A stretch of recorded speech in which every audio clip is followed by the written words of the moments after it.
Bilang isang estudyante, naniniwala ako na ang bawat babae ay may karapatang marinig, respetuhin, at pahalagahan.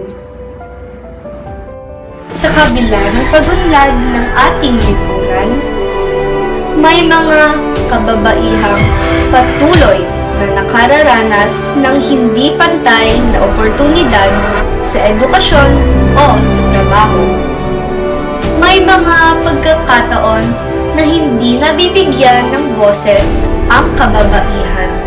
Ang bawat babae ay may karapatang mag-aral, mangarap, at umunlad. Bilang isang estudyante, tungkulin kong maging bahagi ng pagbabago.